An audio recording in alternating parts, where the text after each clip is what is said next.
Are you called to ministry? Today, I am going to talk about 5 signs that you might be called to ordain ministry.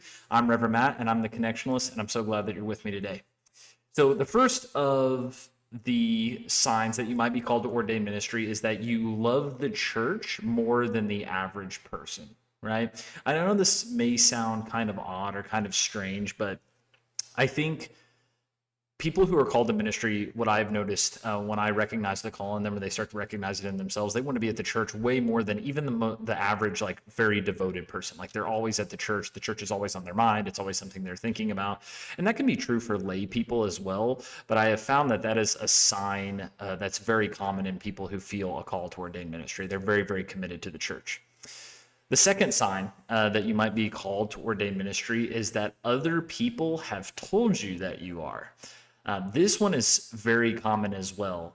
A lot of people say they feel a call, not a lot of people, but some people say they feel called to ministry, but everybody else is like, I don't know about that. And that's because calls are formed and affirmed in community, right? So the community, the church of Jesus Christ, is supposed to affirm calls to ordination into the clergy. And so that's a really important piece of it. So if other people are telling you that and they're telling you that a lot, that's probably something you should listen to, because God often speaks to us through other people. At least that's been true for me. The third third sign that you might be called to ministry is that you feel called to the sacraments.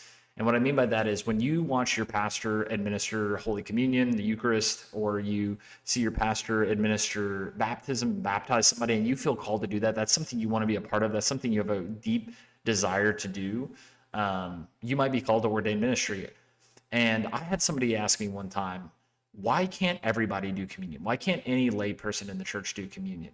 And I asked that person, do you feel called to administer the sacraments? Is that something that you want to do? And they said, yeah, I kind of do want to do that. Well, that's a sign that you may be called to ordain ministry. It's not a sign that everyone should be administering communion, because if you ask most people in your church, they have no desire to administer the sacraments because that's not something God has put in their heart. So if that's you and you feel a desire to bring order to those ancient rites of baptism and communion, then that's a sign that you may be called to ordain ministry. The fourth sign, sign number 4, is that the ministry you are participating in is bearing fruit, right? You have a growing Sunday school class, you have a growing small group. The things you engage in the life of the church are going super well. That's a sign that God has put a gifting and a grace upon you through the power of the Holy Spirit for the work of ministry and the working of with people in a parish. So that's definitely something that you should be paying attention to. And the fifth sign is that you have a deep desire to proclaim the gospel. You want to get up there and preach. Not all people who are clergy or are ordained really feel called to preach, or they maybe don't like to preach. I know a lot of ministers who are really good preachers, and that was not something they ever really wanted to do, but it's a part of the job. So this is not true for everybody, but if you have a great desire to proclaim the gospel, then God might be calling you to do that as a part of your vocation, right? And so that's a really important thing to understand. So those are kind of 5 signs that I think are super helpful when you're trying to discern whether or not God is calling you. One of the best ways that you can go through a discernment process is talk to your pastor.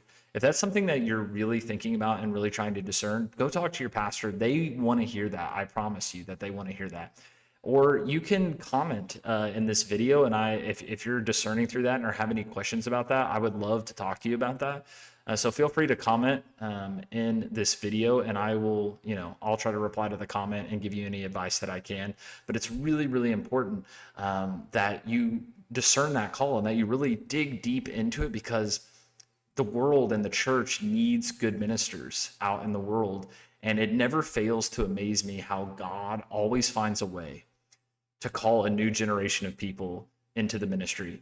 Sometimes in my church, we've looked around and we've said, oh no, there's not enough ministers or whatever it is. But just recently at our annual conference, we had a breakout of the Holy Spirit, and multiple teenagers went down and answered calls to ministry during that time of response at our annual conference. And so God always finds a way to break through to each and every generation for the good of the gospel. It's virtually a guarantee. It never fails. And so if that's you, if that's something that you're discerning, type that into the comments. Go talk to your pastor, and I'll be praying for you because it is a wonderful, wonderful journey.